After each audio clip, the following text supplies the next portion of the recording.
prof l'a pas vu, on l'a redéposé, on en reprend une autre. Donc je me dis, c'est en quelque sorte tricher, mais c'est pas vilain non plus. C'est une donc, longue triche, voilà, ça ouais. aussi, avec grand plaisir. Donc ça, ouais, s'il y a moyen, pourquoi pas.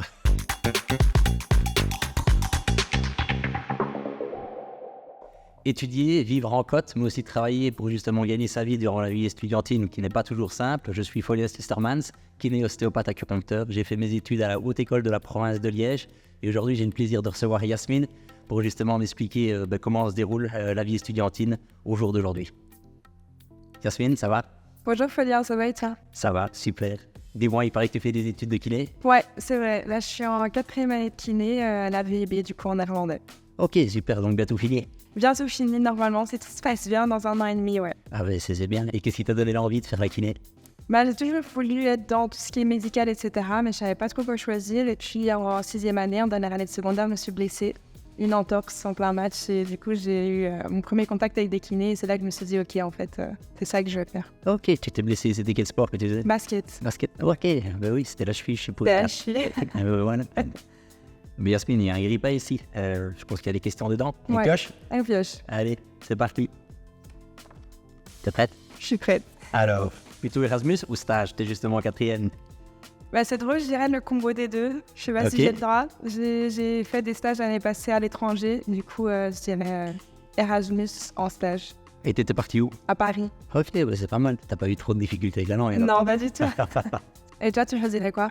Alors, ben moi, pendant mes études de kiné, j'étais en plein dans le sport. Et donc, j'avais pas l'occasion éventuellement de partir en Erasmus. Et donc, j'étais obligé de continuer à m'entraîner à Liège. Et donc, c'était plutôt stage, justement, dirigé dans le domaine du sport. Ok. On passe à la suivante. Allez, c'est parti. Alors, Folia, cuisiner ou takeaway? À cuisiner. J'adore cuisiner. J'adore me préparer des bons aliments.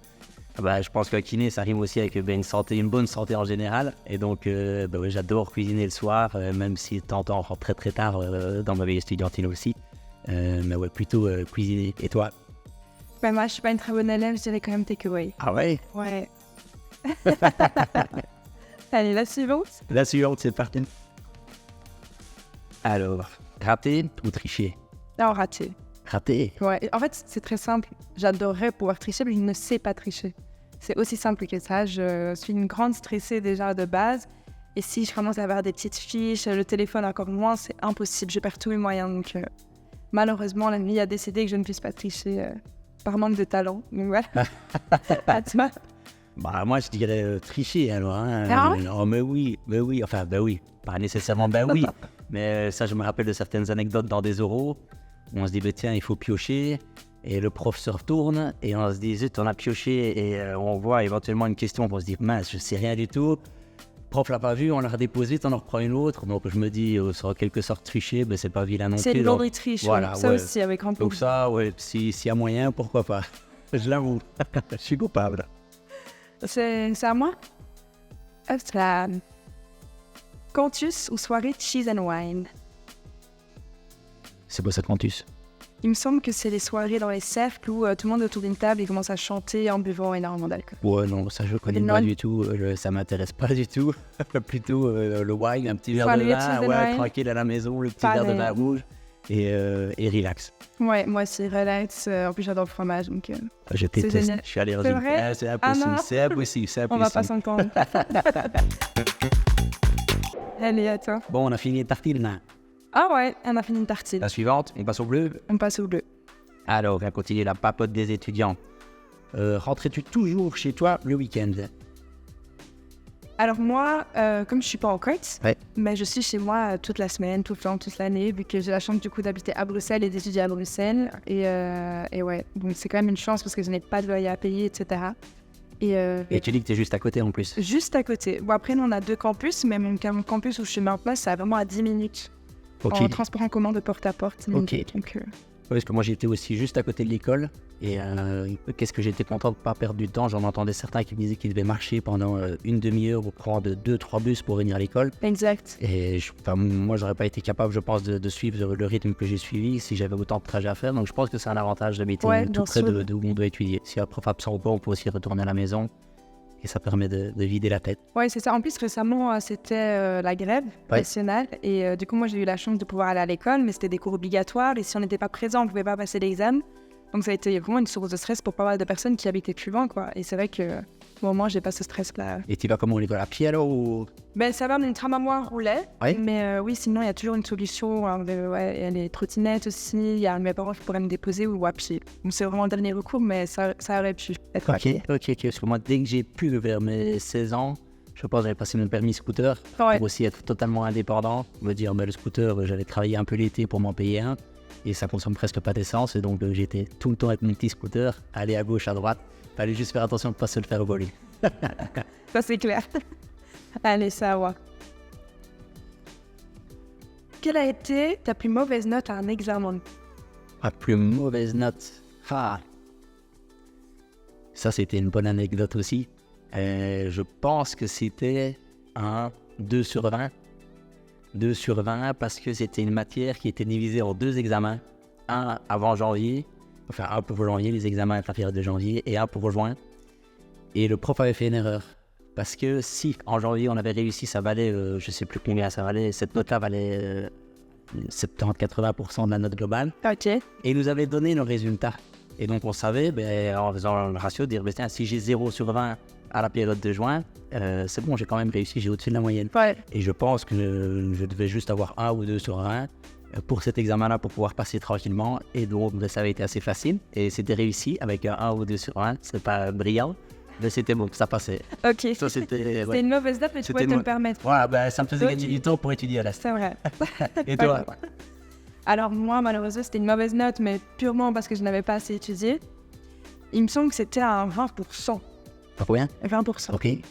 Donc, je pense que j'ai dû avoir le point parce que j'avais été présente et que j'avais bien écrit mon prénom probablement, mais c'était en première année et c'était malheureusement une prof avec laquelle on avait tous du mal parce qu'elle était très sévère et elle voulait vraiment absolument qu'on voit son cours comme étant le cours le plus compliqué et personne ne pouvait le réussir et il fallait que le taux de réussite soit super bas. Mais donc c'était en première année, 20%. Puisqu'on est en première année, c'est les premières années d'université, on s'est dit 20%, mais qu'est-ce que je fais là? C'est pas possible. Et finalement, j'ai excellé à son examen de M16, donc c'est une bonne chose. c'était le principal. T'es plutôt du style, va aller à l'examen quand même, à donner ce que tu peux pour essayer de répondre que de ne pas y aller. Parce qu'il y en a qui disent non, j'y vais pas, je vais juste signer ou quoi, et ils s'en vont. Ah non, moi j'y vais parce que sur un malentendu, peut-être qu'on peut répondre, ou si c'est des questions à choix multiples, on ne sait jamais. Donc moi j'y vais tout le temps, et puis c'est aussi pour avoir une idée du style de question du prof, parce que ça dépend de chaque prof, du style de question, de la difficulté. Ah non, moi j'y vais à chaque fois. Ok. T'es plutôt question ouverte ou QCM? Ah, QCM. QCM. Ah, bien sûr. Ouais, ça peut être faux aussi, hein. C'est faux, c'est très faux. Non, QCM. QCM, ok. Eh bien, nickel. C'est à qui? C'est à toi. C'est à moi. Allez, je prends. Alors, qu'as-tu appris sur toi-même pendant tes études? Eh ben, j'étais quelqu'un qui avait très peu confiance en soi aussi au niveau des études dans mes premières années et j'ai appris que quand on se donnait à fond, parce que c'est vrai que moi j'ai remarqué que j'avais parfois besoin d'un peu plus étudier que les autres et donc je me suis pas mal posé la question en fait est-ce que je suis capable, est-ce que c'est normal de devoir plus étudier que les autres pour parfois avoir des points qui étaient moins bien que ceux des autres et en fait c'est que je fais mon chemin à mon rythme. Je ne dois pas me comparer aux autres. Donc là, c'était déjà une première leçon, c'est que ça ne sert à rien de se comparer aux autres. Chacun son rythme, chacun ses facilités ou ses difficultés. Mais aussi qu'à partir du moment où je m'y mets à fond et que je me mets à étudier, de faire à fond, peu importe quel projet de vie, qu'en fait, ça fonctionne. Et que quand parfois je me tournais les pouces, ça ne fonctionnait pas, il ne fallait pas s'étonner. Mais que tout est faisable en se donnant le moyen, quoi. Donc je pense que c'est important aussi pour tout ce qui est aussi en dehors de l'école, de savoir ça. Que si on en a envie, on peut y arriver, quoi. Ouais. Et toi? Ce que tu disais, c'était plus ou moins la même chose pour moi, c'est de se donner les moyens au final pour avancer, pour réussir. Ça sert à rien de se dire que c'est trop dur ou quoi. De toute façon, ce sera là, il faudra bien le faire à un moment ou l'autre. Mais sur moi-même... La débrouillardise peut-être? Non, je vais dire oui, ce que j'ai appris sur moi-même pendant mes études, c'est, je pense que justement, j'avais la chance d'avoir un bon binôme à ce moment-là pour étudier. Et je pense que ça nous a beaucoup aidé. Et donc, c'est justement qu'est-ce que j'ai appris par moi-même, c'est de se dire que tiens, quand on est à quelques-uns pour avancer ensemble, ça peut vraiment bien l'aider. Et de se dire, il vaut mieux avoir 1, 2, 3 personnes de confiance pendant les études et avancer avec ces personnes-là que d'en avoir 10. Parce qu'il y a pas mal de jalousie aussi. Dans mon école, il y avait beaucoup de Français aussi qui étaient là. Ils sont beaucoup plus compétition que nous. Et donc, dans le cercle dans lequel j'étais, on était beaucoup plus à s'aider et essayer d'avancer ensemble. Donc, je vais dire, voilà, de pouvoir compter les bons amis sur les doigts d'une main et pas plus. Exact.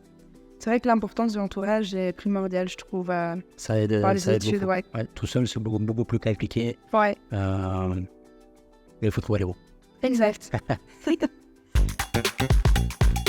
Allez, c'est à moi de retamer la nouvelle tartine. Allez, la tartine jaune. Allez, c'est parti. Combien d'argent de poche recevais-tu par semaine? Ouf, 0. 0? Non, je mens. Pas 0. Parce que si j'avais besoin d'aide, mes parents étaient là pour m'aider, sans aucun souci.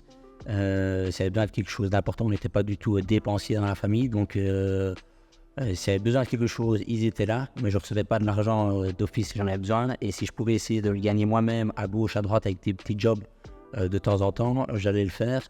Et j'allais dépenser ce que moi je gagnais tout seul. Mais mes parents étaient là si jamais il y avait besoin. Pas dans l'excès non plus, mais pour les choses importantes. Ouais. Ok. Et toi? Alors moi, ça ne parle pas en semaine, mais plutôt en mois, je dirais. En fait, mes parents, depuis que moralement on est entré en secondaire, donc j'ai un grand frère de 5 ans de plus, ils nous ont à chaque fois nous donnaient parfois un petit billet de 20, etc. pour pouvoir, quand après l'école, on voulait aller manger avec les copains, mais qu'on puisse y aller. Donc moi, je suis très reconnaissante aussi envers ça, c'est que j'ai toujours pu faire les activités parascolaires, etc. parce que mes parents me permettaient d'y aller, etc. Et c'est vrai qu'aujourd'hui, maintenant, je suis à l'université, du coup, je travaille aussi en parallèle. J'ai toujours mon argent de poche qui est entre 50 et 100. Ok. Donc c'est quand même beaucoup, je trouve, mais j'ai toujours eu cette condition, c'est que je vais quand même travailler en parallèle. Si je me tourne les pouces, mes parents ne m'aident pas non plus. Ils ont toujours voulu m'aider financièrement et tout, mais tant que je me bouge à côté, quoi. C'est du luxe, on est des chanceux. On est des chanceux, ça c'est par sûr rapport et à ça. certain. C'est sûr et certain. Ok. Allez. Allez, à toi. As-tu eu de nombreux jobs étudiants? Alors, oui. Alors moi, je suis passée par pas mal de jobs étudiants. J'ai commencé assez tôt à travailler. Comme je t'ai dit, mes parents, depuis le début, ils nous ont poussés à travailler. Donc moi, depuis que j'ai 15-16 ans, je travaille. Mais du coup, de base pendant les grandes vacances et puis maintenant pendant l'année. Donc j'ai commencé par faire animatrice. Et ça, je le fais encore maintenant. Donc pendant les grandes vacances scolaires, je suis animatrice. Et puis j'ai travaillé dans l'ORECA en parallèle. C'est très intense, l'ORECA. On est deux, je l'ai fait aussi. C'est très intense. Mais c'était près de chez moi. Et moi, il faut savoir que moi, je travaille toujours dans le quartier. Je vais à l'école dans le quartier et j'habite dans le quartier. Je ne quitte pas mon petit quartier, Je reste là. Et puis maintenant, je travaille au Carrefour, un petit Carrefour près de chez moi. Et donc en parallèle, animatrice et pendant l'année. Et pour concilier avec les études, ça va? Ça va. Mais en fait, je ressens vraiment le besoin de devoir travailler, surtout que j'ai des amis qui travaillent et je pense que maintenant aussi, c'est ancré dans la société maintenant que tous les jeunes travaillent, en tout cas quand ils peuvent se le permettre. Et quand j'ai des petites périodes comme ça où je ne travaille pas, ça me dérange un peu parce que je trouve que c'est vraiment important d'être financièrement indépendante. Surtout pour l'instant que voilà, quand on est étudiant, comme je disais, on n'a pas de responsabilité, on veut faire des achats, on veut voyager avec ses amis. Donc oui, j'arrive à faire un sorte de lien études et travail, ouais. Ok. Donc voilà, et toi? C'est bien. Au niveau des jobs étudiants purs et durs, j'en ai eu, je pense, un. Quand j'étais tout petit, aussi c'était la plonge dans un restaurant. Maintenant, comme la saison sportive était jusque fin juillet avec les championnats de Belgique, je n'avais que le mois d'août, entre guillemets, de vacances, Ouais. pour pouvoir derrière travailler. Éventuellement, mais moi c'était plus les jobs d'étudiant, en fait au final la recherche de sponsors. Et donc depuis tout petit, avant mes études de kiné, j'ai fait des études de commerce. Je parlais plusieurs langues et donc j'adorais aller dans les entreprises, demander à rencontrer des gens, leur expliquer mon projet et leur dire voilà, est-ce que ça vous intéresserait de me soutenir. Et j'ai déjà eu pas mal de fois des réponses positives, comme des salles de sport que je remercie énormément, comme des entreprises vraiment wallonnes de chez nous. Et donc qui me faisait, je vais dire, un sponsoring sur la saison. Donc voilà, c'était au final nager, c'était mon job de vacances, donc c'était ma passion, donc ça c'était assez facile. Et sinon j'ai fait aussi du porte-à-porte pour vendre des fraises. Donc j'allais récolter les fraises durant la période des fraises dans les champs pour les avoir le moins cher possible. Et puis je prenais soit mon vélo, mon petit scooter avec un petit panier ou un petit sac et j'allais toquer dans les rues pour essayer de vendre mes petits raviers. et de me faire directement un peu d'argent de poche. Ça alors, c'est original quand même, comme je vais Ouais, c'est pas courant. Quand je le raconte, tu vois, je dis, ah, ouais, c'est comique. Ah, c'est chouette. Allez, c'est à moi. Vas-y, je t'en prie. Où as-tu travaillé et pourquoi ce job? Quand? Je pense pendant tes études. Où as-tu travaillé et pourquoi ce job? Alors, donc ici, pendant mes études, donc, je me suis affilié aussi à un club espagnol, à un club français. Et je veux dire, ces deux clubs-là, c'était deux autres pays qui ont beaucoup plus de moyens qu'en Belgique. Par rapport à ça, c'est clair et net. Ils ont beaucoup, beaucoup plus de moyens. Et ces clubs-là, justement, me rémunéraient sur l'année pour nager. Et donc, c'était au final de dire, je vais aller faire le championnat d'Espagne, le championnat de France, représenter ces clubs-là qui me permettaient d'avoir des sous. Donc, c'était pas la plonge comme plus jeune, c'était plus plaisant, mais bon, c'était quand même dur de tenir le rythme. Et toi? Alors, où as-tu travaillé et pourquoi ce job? Du coup, quand j'ai travaillé en tant qu'animatrice, j'ai commencé là-bas purement par mimétisme parce que mon frère travaillait là-bas. Et moi, je me vois mon grand frère sur un piédestal, donc je me disais, si lui il fait ça, je dois le faire aussi. Et effectivement, j'ai adoré travailler là-bas. Et ensuite, quand j'ai quand même changé de travail pour travailler dans l'Oreca, donc vraiment près de chez moi, c'est parce que mon papa, malheureusement, est tombé très malade.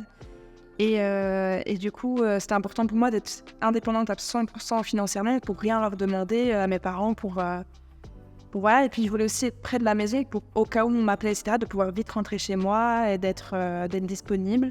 Et donc voilà, mon papa qui me regarde probablement de là-haut.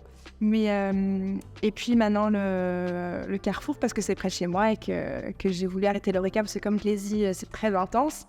Et voilà, tout simplement parce que c'est près de chez moi et il faut travailler, quoi, par là. Donc voilà. C'est une bonne chose. C'est ça. C'est À toi. à moi? Ouais. Allez, question suivante. Quel était ton meilleur, pire patron et tes collègues? Mais pour nous regarder, là. Ah, vas-y, Anonyme, balance. ouais. Allez, soigne-nous ton noir. Vas-y, lâche. Ose. Ah, pire collègue ou patron, c'est ça. J'ai eu quand même la chance de ne pas avoir de tyran en tant que patron ou patronne. Mais c'est vrai que j'ai dû avoir des collègues un peu spéciaux. Je dirais, ouais, si vous regardez, j'espère que vous ne reconnaissez pas. C'est quand j'étais animatrice. Après, C'était où que tu étais animatrice? Aux Pays-Bas, quelque part. Non, mais on était énormément d'animateurs, donc voilà. Mais c'est vrai que j'avais des collègues qui étaient... Je sais pas, c'est parce que c'est quand même un job où il faut être très patient, c'est des enfants. Moi, j'étais souvent avec les 3-4 ans, c'est les tout petits, j'adore ça. Et j'avais des collègues qui étaient avec les tout petits et qui n'avaient aucune patience et qui étaient même un peu colériques et que tu entendais crier dans tout le couloir sur un petit bébé. Enfin, je trouvais ça vraiment indécent. Et une fois, une petite anecdote qui m'a particulièrement choquée avec cet animateur-là, c'est que du coup, moi, je pense qu'à ce moment-là, cette année-là, j'avais les 5-6 ans. Donc, a priori, ils sont propres. Donc, ils sont censés tous être propres en venant à ce stage. Mais bon, les accidents, ça arrive. Et j'arrive dans le couloir, il y a un petit bonhomme de 3 ans qui pleure et qui est vraiment pas bien et tout. Et en fait, il s'était fait caca dessus. Et l'animateur l'avait laissé dans le couloir parce que t'étais censé être propre. Mais un enfant de 3 ans, voilà. Donc, évidemment, j'ai aidé le petit et j'étais choquée, quoi. Donc, c'est vraiment la seule chose qui m'a choquée. Mais pour le reste, j'ai toujours bien été entourée. Donc... Ok. Et toi? Alors, le meilleur ou pire patron, je vais dire, comme je me débrouillais pour essayer d'aller à gauche à droite avec des sponsories, je vais dire que c'était moi. J'étais beaucoup trop sévère avec moi-même, tout le monde n'arrêtait pas de le dire. Je suis perfectionniste puissance 1000. Si ça doit être au millimètre, il faut que ce soit au millimètre. Donc je vais dire que c'était moi la pire personne envers moi-même. Ou sinon c'était mon entraîneur. Lors de plusieurs saisons, j'avais changé de club et j'avais un entraîneur où quand j'étais petit, j'avais peur de lui. Mais je pense justement que c'était une force aussi parce que d'avoir peur de lui, je me dis il faut que j'aille à l'entraînement. Il faut que je me réveille, il faut que j'y aille. Je peux pas me dire je vais me reposer parce que certains entraîneurs disent ça fait rien que tu t'es reposé, prends le temps. Ah non, lui ça n'est pas du tout aller assis. C'est plutôt être à la cravache que de nous laisser dormir. Donc derrière je dirais le pire mais le mieux parce que c'était très dur et je pense que cette jeunesse militaire on va dire derrière m'a aidé pour aujourd'hui. Oui, ça a permis de te dépasser aussi. Bien sûr, ouais, bien sûr, de me dépasser, de me dire s'il faut se lever tôt, je me lève tôt, s'il faut aller dormir tard, je me lèverai tard. Les horaires ne me font pas peur. Ok, trop bien. Ouais, I know. parce que c'est ça. Ouais. Et meilleur aussi. T'as pas parlé des meilleurs. C'est vrai que Parlons je des peux meilleurs. j'ai pas parlé Tu parles du pire. Je parle du pire. Je dirais, justement, aussi au même endroit, en animation, j'avais des super qui étaient super sympas, c'était tout top, qui me mettaient à l'aise. J'étais là s'il y avait un problème, parce que c'est vrai que quand il y a des enfants, on a pas mal de responsabilités. Et ce qui est important, c'est d'avoir une bonne relation avec son supérieur hiérarchique au cas où on a un problème et surtout de se faire respecter. Ça, c'est important, c'est parce que souvent on a tendance à dire, surtout quand on est étudiant, c'est notre supérieur, on n'a rien à dire, si on parle de manière un peu plus agressive, etc. Mais là, c'était un peu tout le monde est égaux et tout le monde est au même niveau et donc voilà. Ok. Mais c'est bien. C'est bien, c'est bien. Top. Allez, Suivante. suivante. Dans quoi dépensais-tu ton argent? Je le stockais. Je le stockais. Non, je le stockais. Bah oui, je l'économisais. Je l'économisais vraiment en me disant de temps en temps j'avais la possibilité d'avoir un sponsoring pour éventuellement. Je me rappelle à l'époque, c'était avoir une BMW série 1 ou de l'argent. J'aurais pu me dire à 18 ans, un petit jeune de 18 ans qui va rouler en BMW série 1, c'est intéressant. Ouais. Mais non, j'avais dit non, c'est bon, je prends l'argent, je préfère le garder pour plus tard quand on en aurait besoin. Et donc, durant toutes mes années, j'ai roulé en Citroën C1. Et je faisais l'affaire, ça me déplaçait à gauche, à droite. Et donc, voilà, je dirais plutôt que j'économisais et je dépensais s'il y avait besoin pour des choses importantes. Ça, c'est, ouais, dépensier, pas du tout. Ouais. Ok. Et toi? Moi, c'est dans la nourriture. Ouais, dès que je peux manger dehors, je le fais. J'adore ça, en bonne compagnie. Donc, c'est dans ça, pas juste dans le shopping ou dans les téléphones ou les trucs comme ça. C'est vraiment manger dehors. Pour moi, c'est mon plaisir à moi, c'est de pouvoir manger dehors. Donc, ça va être ça. Ça vaut de l'or aussi. C'est à moi de l'art, c'est ça. Si, bon. Allez, c'est à toi. C'est à moi. Ouais. Avant-dernière. Alors, as-tu de bons souvenirs de ton job étudiant? Oui, de tous mes jobs étudiants, parce que voilà, comme je suis encore étudiante, j'en ai encore, mais que des bons souvenirs. Ouais, j'ai appris plein de choses sur moi-même, sur la vie, sur la société. Et ça m'a forgé aussi de travailler, parce que parfois c'est des horaires de fou, surtout dans l'ORECA. Parfois on n'est pas payé beaucoup, 10 € de l'heure, etc. Mais j'ai tellement appris et j'ai aucun mauvais souvenir, donc ouais. Donc c'est bien. Et toi? C'est bien. Meilleur souvenir, je dirais, mon meilleur souvenir comme job d'étudiant, je vais reprendre ici avec les sponsoring. C'était qu'au final, c'était tous des gens qui, plus par plaisir, de voir un jeune qui vient et qui va te dire tiens, j'ai un projet.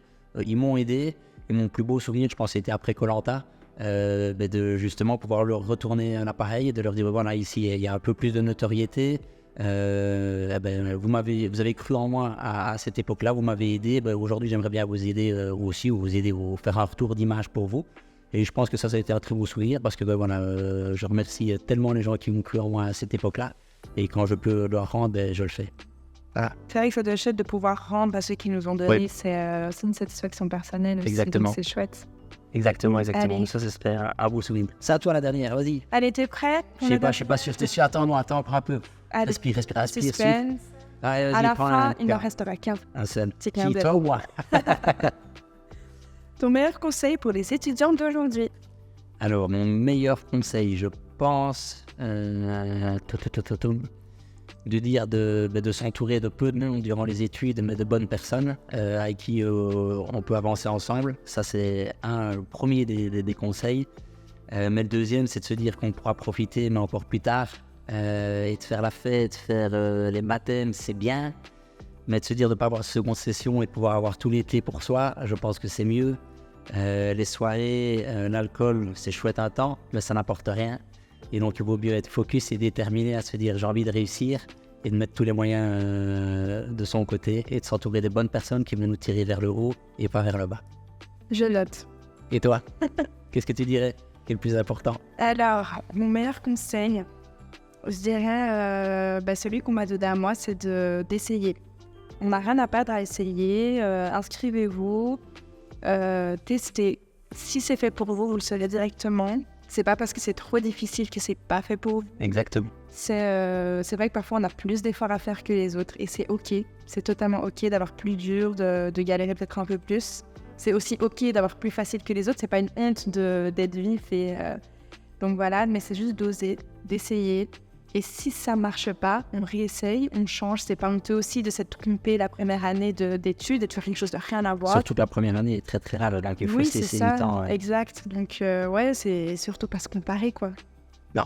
Pas se comparer aux autres, à son rythme, et chacun à son rythme, quoi, ouais. C'est bien. Donc voilà. Nickel. Eh ben, merci beaucoup Yasmine. Merci à toi. Super.